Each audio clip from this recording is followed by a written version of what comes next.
Hello everyone and welcome to Dueling with Downton, and this time we'll be talking about Yuga Sevens episode 33, Gakuto vs Galliant, an episode that left us with a few questions like how old really is Galliant's character, because these over-exaggerated memories were weird yet slightly funny in their own unique way. But before we get into the dueling aspect of the episode, I first want to focus on Asana and Yuga. Starting off with Yuga's character, this is possibly one of the smartest protagonists we've had from any Yu-Gi-Oh series. He's not quite on their level of Yusei, Yusaku and Atem just yet, but despite his age, it's so fascinating to see how Yuga thinks and how he manages to come up with his current thought process. Seeing through the trumpet duet competition, knowing that it was a trap from the start, thanks to the clues that were scattered around previous episodes.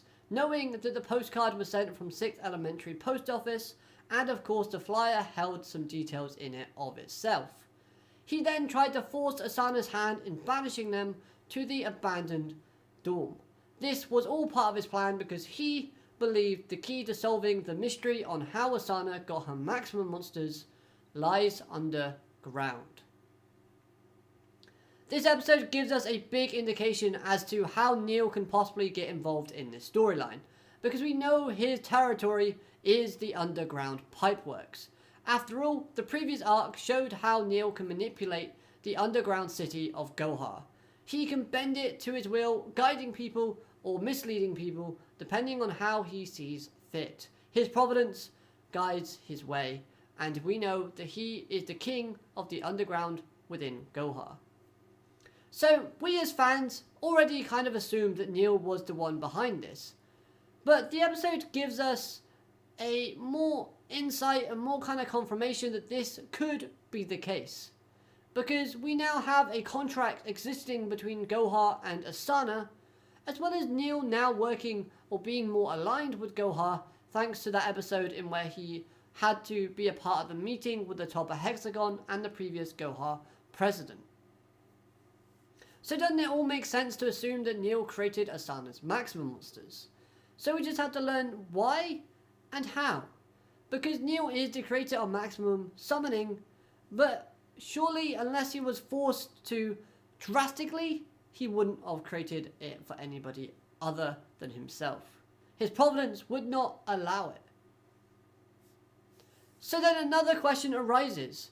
What does Asana get from fulfilling her end of the contract? Is that Mutsuba style engine driven mobile dueling device that was mentioned to have been lost in last week's episode at Goha City and under Goha's control/protection?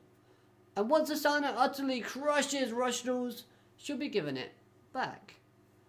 Or could they be trying to get their machines like R6 and GG003 back from Gohar's clutches? Maybe they were confiscated by Goha themselves and they're being lent back to the Machine Cavalry Club in order to complete their goal of destroying Rush Dueling.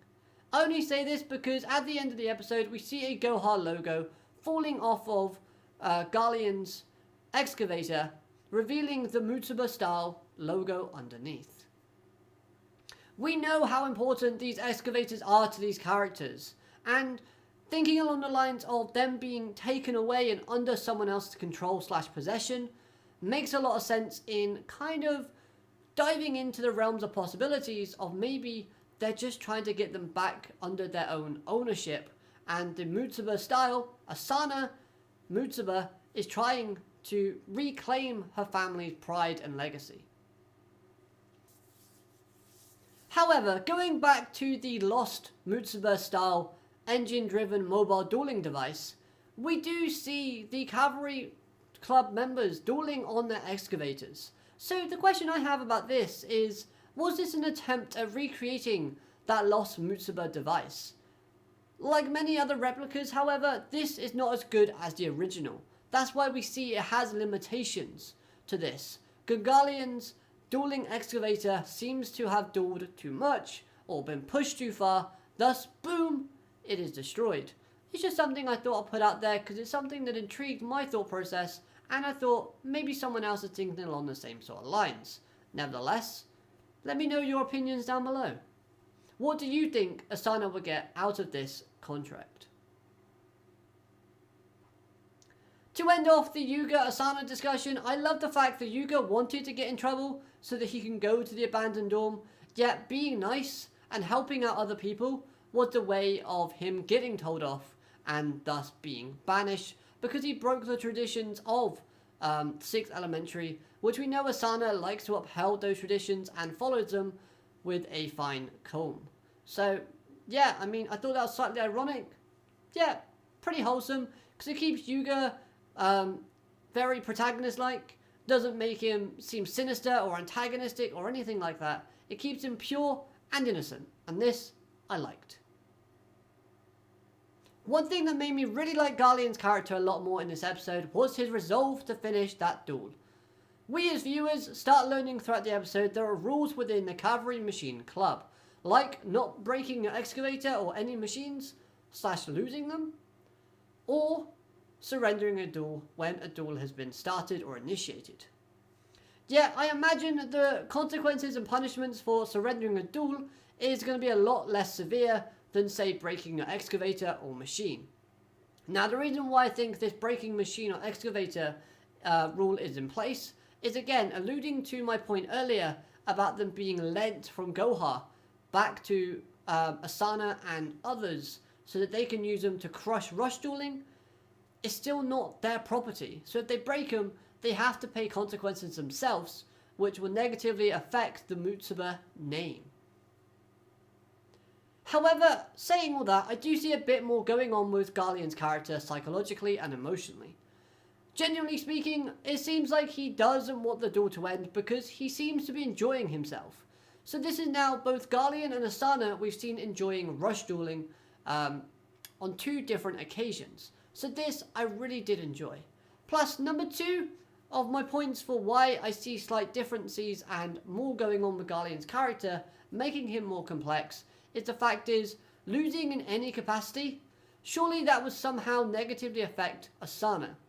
For example, losing to Gakuto and letting him go back to 7th Elementary would badly affect the plan that Goha and Asana has created.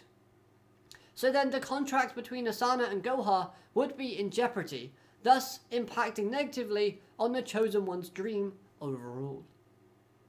Galliant would not want to do this because he's always been with Asana. He's always been guiding her, supporting her in every sort of avenue and aspect. So this would kind of, go up and back up against that resolve, that resiliency to lose or to quit or to submit.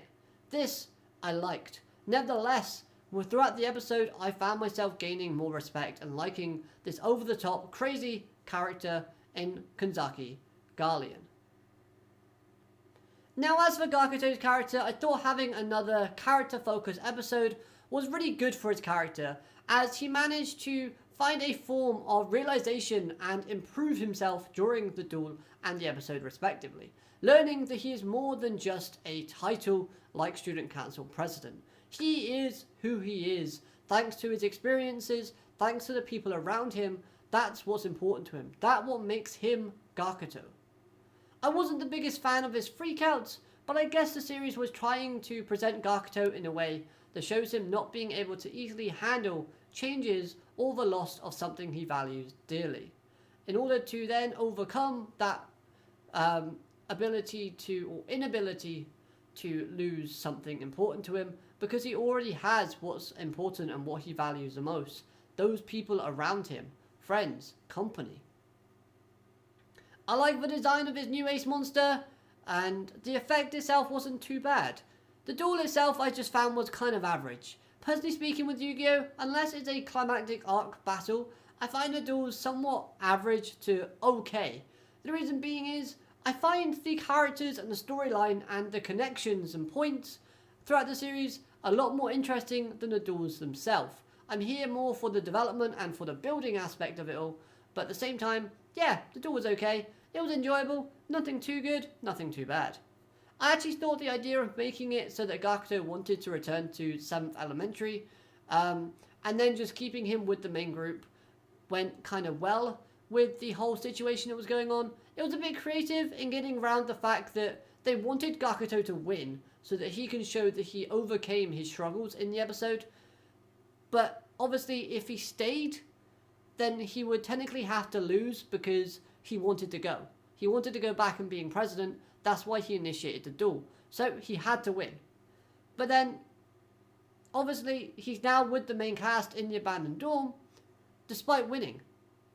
So this I thought was great. And I'm not going to lie, having Gakuto disappear would be a huge disappointment because I love Gakuto's character and I want to see more of him.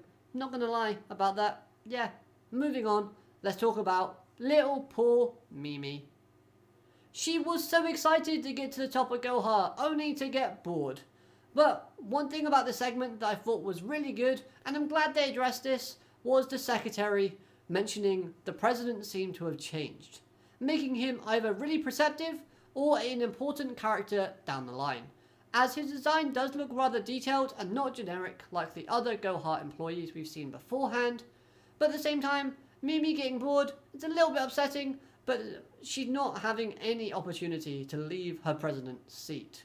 Nor do I think she would want to, but that drone is either going to kill her, or something desperate has to happen, or she's going to have to escape using her own means, or it's going to be defeated. This drone is not going to let go of his host that easily.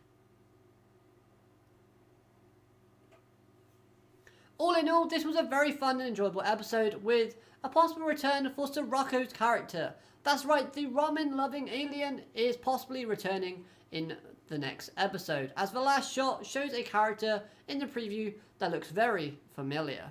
But I don't really think she's going to be very antagonistic, despite her looking very sinister in that shot. But nevertheless, it still piques my interests and get me slightly excited to see what happens next episode. Sebastian could be dueling, which would be fun because I like his archetype. Design on his monsters are really fun and fascinating, and the episode itself was mostly enjoyable throughout. Shout out to Roman's voice actress as well. That screech she gave about not being able to leave was magnificent. I loved that screech so much, and honestly, her voice acting for Roman's character has just been flawless throughout the series anyway. But yeah, just wanted to say that at the end. Honestly, I want to hear your opinions on this episode down in the comment section below. Let me know what you thought of any of the points that I've raised, as well as just your general thoughts altogether. Hopefully you've enjoyed this video. If you have, hit that like button and subscribe if you're new for more Yu-Gi-Oh content down the road on a week-to-week basis. Other than that though, have a great day and I'll see you all next time. Alligator, madane, goodbye.